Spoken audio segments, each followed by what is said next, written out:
It's the Real Estate Podcast, brought to you by ANZ Home Loans for financial well-beings. So currently, if you would like to build a house and land package, it's just going down and choosing your block and choosing your builder. With the government grants coming out, that's what I think is going to explode our area. We're pretty lucky here in our suburbs that we do have supply for a lot of clients, and it's just choosing the right property that suits your needs at the end of the day, from being a small unit up to an acreage area. And that is Shane Spiteri on the Real Estate Breakfast this morning as we launch into another episode with more property information, connecting you to the 1,300 real estate episodes across Australia every morning. 7 days a week, and you'll find us streaming right now on Spotify and Apple Podcasts as well as iHeartRadio. Once again, we got here pretty fast, didn't we? It is a Friday morning, September the 19th, and probably time to start thinking about all of those fantastic, wonderful properties that you might be checking out tomorrow or perhaps on Sunday. Some won't reveal themselves quite the same way that the pictures do. You know, I find that photos, they can hide filth, dirt, mould, faded paint, carpet well past its use-by date. In the photos, though, it's a completely different house, isn't it, to the one that you might be standing in tomorrow. Why is that? Probably one word: filters. They work on your face. Why not on a house that's 40 years old, just like you? What's the order, too, of chasing real estate around your local area? Petrol is very expensive. Running a car, it isn't cheap. You've kind of got to plan out your route. Not always possible, of course, because some of the viewing times are at the same time. So you've got to choose which one to go to over the other. And have you packed your extra pair of socks? Now, I don't blame you if you do that, because I do it. I'm not a germ freak, but if it's an open home viewing, I'll take an extra pair of socks. I know it's an unnecessary thing. Try telling that to my brain. Well, right now, let's catch up with Shane Spiteri in Melton. So those photos, sometimes they're not representing what the house looks like. You must get plenty of feedback about that in terms of being an agent. Definitely right. I mean, the photos are one thing, but seeing it in real life is a completely different thing. I like to show a property how it should be, but there are a lot of people that try to catfish to get you to the property. I mean, at the end of the day, we are salespeople that trying to get as many people to the properties as we can and to sell the property for the best price. Germaphobe with the socks, I think that's pretty funny. I mean, there are some special things that you can do these days, especially like doctors and nurses do, by bringing those little pull-on blue slipovers that straight over your shoes, if that's the thing that gets you through it. But I am the same. I mean, most people, I believe, allow shoes on because it makes people do feel comfortable. So it's just depending on how clean the home is and if it's a wet day. I mean, if it's a wet day, definitely shoes off. It's understandable for people. It's just respect. If it's good weather, I mean, I don't mind if the shoes are on, as long as you ask the vendors to make people feel comfortable. Yes, I'll probably stop short of wearing those surgical slip-ons. That might look just a little bit more weirder than socks. Just want to come back to a comment about catfishing. What do you reckon is a couple of the really bad ones? You don't do it, but some of the bad ones that you've seen when it comes to catfishing and getting people onto a property? Well, it's just, for example, like the grass. I mean, you can over-edit grass from brown grass to bright green, and then you look at the aerial shots and the grass is dead. So to me, it's doing the right thing at the end of the day by the property. I mean, a lot of agents also tend to use staging furniture, but the furniture's not in the home. It's just furnished by online. So when the clients get to the property, it's not the same property that they thought they were going to see. So to me, that's called catfishing. It's like you're on a date and you're meant to meet the most beautiful person that you think it is, and you get there and you can't even find them in the restaurant. It's because the person that you thought you were meeting is not that person. I think that's the same as real estate. I believe in showing what the house actually is and not over-editing your pics. Has that happened to you? Has it? Have you gone out on a date? Because that happened to me about 10 years ago. Went out on a date and a completely different person. And I had to say, look, I hope you don't mind me asking, but the photo that is on your dating site, how old is that? And she said, oh, I'm so sorry about that. It's about 15 years old. I don't take a good photo. That's kind of the thing of why I call it catfishing. I find it similar to that. And there's enough Netflix shows these days on those shows to show what people do. No, did right. Now, let's talk a little bit about you, because we were talking off air and you were telling me that you got involved in the real estate industry at the age of 18. Now, in a couple of weeks' time, you are retiring at the age of 34. You've sold your businesses, been in real estate, what is that, about 17 odd years? Correct. I'm very excited. I've worked my little butt off for the last 17 years and I love what I do, but it's time for me to take my next career. I want to get into coaching. I believe there's no new coaches taking over the real estate, but I also work 6 days a week, every week, and I'm that yes person to make things happen. So now it's time for me to look after my life and actually have a life instead of a real estate life, is because I believe if you do the job in real estate, you got to throw it all in there. You got to work after hours. You got to work 6 days a week, every week. Plus Sundays, you got to answer your phone. You've got to be always on if you want to be successful or at the top end of your game. That's what I've done, and it's proof in the pudding, because I started with nothing.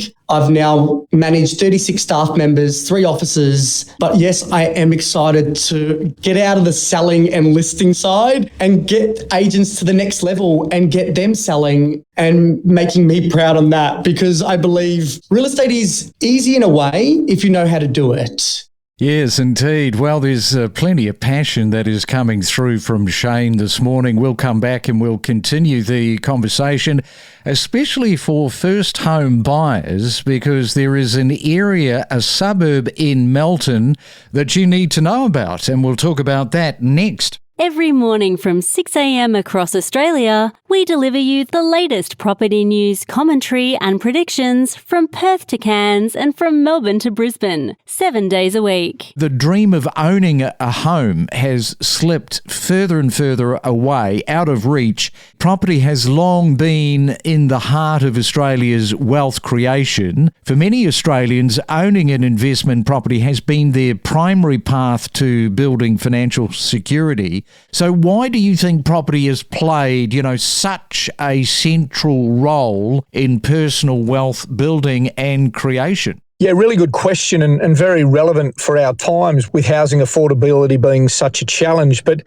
2.2 million Australians own an investment property, and 70% own one investment property. 30% own more than one is the flip side. So that's 20% of taxpayers own an investment property.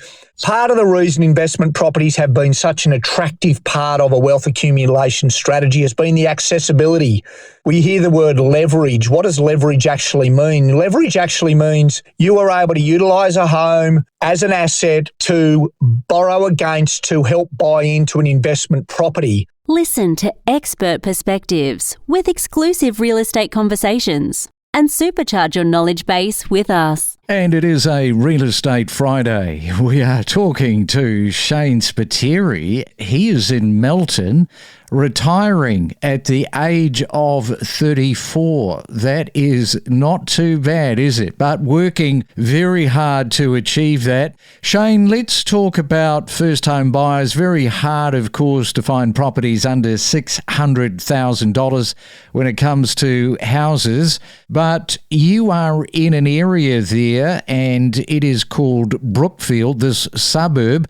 Tell our first-time buyers, as well as, dare I say, investors, about this area. Well, that's one of the best things. We are affordable. There is 73 suburbs left in Victoria that I believe that are under the 600K at the moment, which Brookfield, Melton is one of them. You can get a first home, nice property, 400 to 500 square metres of land, a beautiful 4-bedroom, 2-bathroom, 2-car garage, 2 living areas for around that 600K. Now, with the new government grants coming out, it's going to be very in favour for the first home buyers. So it's coming down to affordability. but also location-wise, we are still only 40 minutes from the CBD. So get straight onto that train in Mountain South, which is also getting fully renovated. They've just knocked it down, so our original train station is no longer there. So they actually are spending money, and the infrastructure is crazy. We've got a new hospital coming next year. There's a lot of plans for the Melton, Brookfield, Mountain South estates. And it's just coming down to affordability, location. You can buy a unit, for example, between your 450 and 500 mark. You can buy an older property between the 5 and 550 mark. If you want something gorgeous, new, neat and tidy, you're looking around that 600 mark. And then obviously you've got the bigger homes, the bigger family homes, and then it comes to the acreage. I mean, acreage is also affordable in Brookfield, where I've got a block of land up for sale now that's over an acre of land, and you get to buy it for under $1 million. Unheard of in a lot of the areas at the moment. And one of the other things that I see happening is the new tunnel getting us to the CBD. So yes, we've got a train that drives us 40 minutes to the CBD, but the new roads are also going to get us quickly to the CBD if they do work in the CBD area. The last thing that I will say is investors are taking over at the moment. So get in quick before they buy everything, because I'm selling at least 50 to 60% of my stock at the moment to Sydney, Queensland investors. They are we're taking a video of the property, sending it to investor groups, and they are getting their clients to pay great dollars with great terms and conditions on these properties because they see future value of our area going up in the next 12 to 2 years. Yeah, so Brookfield is the suburb there in Melton. And when we're talking about the government grants kicking off on the 1st of next month, an area like Melton and this particular suburb, this is right in the lane. And I think there's going to be an explosion for the likes of your area for sure. The other thing that seems to be happening there is, we talk about the lack of supply around the country, but you were telling me that you've got enough supply. We've got older properties that come up for sale. We've got brand new properties that come up for sale, but we've also got land around our whole area.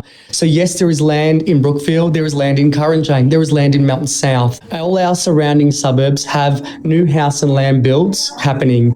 So currently, if you would like to build a house and land package, it's just going down and choosing your block and choosing your builder. With the government grants coming out, that's what I think is going to explode our area. We're pretty lucky here in our suburbs that we do have supply for a lot of clients, and it's just choosing the right property that suits your needs at the end of the day, from being a small unit up to an acreage area. And don't forget, where we're talking about in Melton, the location to Melbourne's CBD, it is only 40 minutes drive, which isn't too bad. 40 minutes and you are almost like in a different universe when it comes to pricing. And I know that we've talked about Melton in the past. It gets talked about by various commentators and economists for that very reason, and that is the price point. Well, Shane, very interesting to catch up with you. Retiring at 34, enjoy your retirement and then going into your coaching of real estate. Sounds like you have earned a bit of a break. I hope you're getting a break, but thanks for coming on to the Real Estate Breakfast this morning. Thank you for having me. Every morning from 6 a.m, we bring you the latest real estate news with diverse perspectives from leading industry experts. We deliver the most property podcasts across Australia every week. What about those numbers coming in from PropTrack? It's pretty remarkable, and it's only across a 5-year period from 492,000 for a house to right up into the 900,000. A big thing that happened, and I know everyone talks COVID, but certainly there was an accelerated return of expats to Adelaide across 21, 22, as the lockout laws were in other states, when there was that window of opportunity to be able to, quickly jump borders. So we did see a big return of what sort of people coming home that, might have left a long time ago. They certainly had deeper pockets, more money to spend than, say, traditionally what, socioeconomically this market looked like. Really, the growth started happening from 20, 21, 22 to the point where we are now, where it's sort of like just under $1 million according to the PropTrack results. We connect you to the best real estate information across Australia. The Real Estate Podcast.